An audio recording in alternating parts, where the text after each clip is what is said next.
Ang mabuting balita ng Panginoon ngayong araw, Martes, December 19, 2023, sa ikatlong linggo sa panahon ng pagdating ng Panginoon. Ang mabuting balita ng Panginoon ayon kay San Lucas. Noong si Herodes ang hari ng Judea, may isang saserdote na ang alay Zacarias sa pangkat ni Abias. At mula rin sa lipi ni Aaron ang kanyang asawang si Elizabeth. Kapwa sila kalugod-lugod sa paningin ng Diyos, namumuhay ng ayon sa mga utos at tuntuning mula sa Panginoon. Wala silang anak sapagkat baog si Elizabeth at sila'y matanda na. Ang pangkat ni Zacarias ang nanunungkulan noon at siya'y naglilingkod sa harapan ng Diyos bilang saserdote. Nang sila'y magsapalaran, ayon sa kaugalian ng mga saserdote, siya ang nahirang na maghandog ng kamanyang. Kaya't pumasok siya sa templo ng Panginoon sa oras ng pagsusunog ng kamanyang, samantalang nagkakatipon sa labas ang mga tao at nananalangin. Walang ano-ano'y napakita sa kanya ang isang anghel ng Panginoon, nakatayo sa gawing kanan ng dambanang sunugan ng kamanyang. Nagulat si Zacarias at sinidlan ng matinding takot nang makita ang anghel. Ngunit sinabi nito sa kanya, "Huwag kang matakot, Zacarias.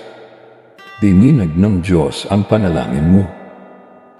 Kayo ni Elizabeth ay magkakaanak ng isang lalaki at Juan ang ipangangalan mo sa kanya. Ikaw ay matutuwa at magiging maligaya, at marami ang magagalak sa kanyang pagsilang sapagkat siya'y magiging dakila sa paningin ng Panginoon. Hindi siya iinom ng alak o anumang inuming nakalalasing. Sa sinapupunan pa lamang ng kanyang ina, mapupuspos na siya ng Espiritu Santo. Marami sa mga anak ng Israel ang panunumbalikan niya sa kanilang Panginoong Diyos. Mauna siya sa Panginoon, taglay ang espiritu at kapangyarihan ni Elias upang pagkasunduin ang mga ama at ang mga anak at panumbalikan sa daan ng matuwid ang mga suwail. Sa gayon, ipaghahanda niya ng isang bayan ang Panginoon. Sinabi ni Zacarias sa anghel, "Paano ko po matitiyak na mangyayari ito? Sapagkat ako'y napakatanda na at gayon din ang aking asawa." Sumagot ang anghel, "Ako si Gabriel na naglilingkod sa harapan ng Diyos. Sinugo ako upang ihatid sa iyo ang mabuting balitang sinabi ko na sa iyo. At ngayon, mabibinig at hindi makapagsasalita hanggang sa araw na maganap ang mga bagay na ito, sapagkat hindi ka naniwala sa mga sinabi ko na matutupad pagdating ng takdang panahon." Samantala, naghihintay naman kay Zacarias ang mga tao. Nagtaka sila kung bakit nagtagal siya ng gayon sa loob ng templo. Paglabas niya ay hindi na siya makapagsalita, mga sinyas na lamang ang ginagamit niya, kaya natanto nila na nakakita siya ng pangitain. At siya'y nanatiling pipi. Nang matapos ang panahon ng kanyang paglilingkod ay umuwi na siya.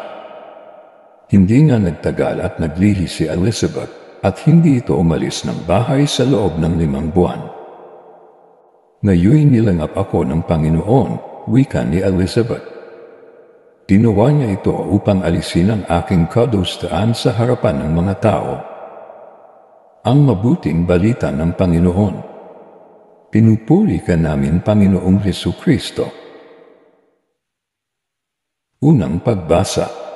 Pagbasa mula sa aklat ng mga hukom. Noong mga araw na iyon, sa bayan ng Zoria ay may isang lalaking Manoah ang pangalan, kabilang sa lipi ni Dan. Ang asawa niya ay hindi magkaanak. Minsan, napakita sa babae ang anghel ng Panginoon at sinabi, "Hanggang ngayon wala kang anak. Ngunit hindi magtatagal, maglilihi ka at manganganak. Mula ngayon at huwag kang iinom ng anumang uri ng alak ni titikim ng anumang bawal na pagkain.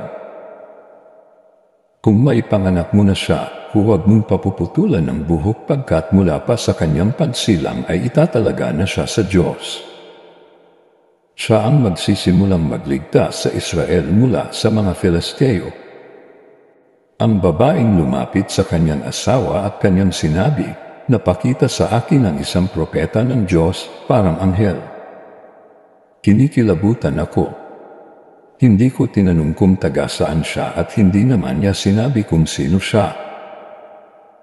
Huwag daw akong iinom ng alak ni titikim ng anumang bawal na pagkain pagkat ang sanggol na isisilang ko'y itatalaga sa Diyos. Dumating ang araw at nanganak ang asawa ni Manoah. Lalaki ang sanggol at pinangalanan nilang Samson.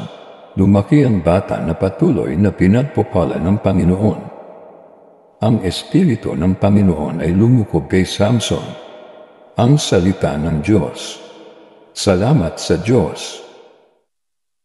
Salmong tubunan, lagi kong papupurihan ang iyong kapangyarihan. Ikaw nawa ang moog ko at ligtas na kakanyungan. Matatag na kublihan ko at matibay na sanggalang. Sa lahat ng masasama, O Diyos, ako'y ipaglaban. Lagi kong papupurihan ang iyong kapangyarihan. Panginoon, sa iyo ko inilagak ang pag-asa. Maliit pang bata ako, sa iyo'y may tiwala na. Sa simula at mula pa wala akong inasahang mag-iingat sa sarili, kundi tanging ikaw lamang. Lagi kong papupurihan ang iyong kapangyarihan. Pagkat ikaw, Panginoon, ay malakas at dakila. Ang taglay mong katangi ay ihahayag ko sa madla. Sa pulpa sa pagkabata ako'y iyong tinuruan. Hanggang ngayo'y sinasambit ang gawa mong hinangaan. Lagi kong papupurihan ang iyong kapangyarihan. Alleluia! Alleluia! Sa ngapangugat ni Jesse, pagdaakay ng marami, halina't tubusin kami. Alleluia! Alleluia!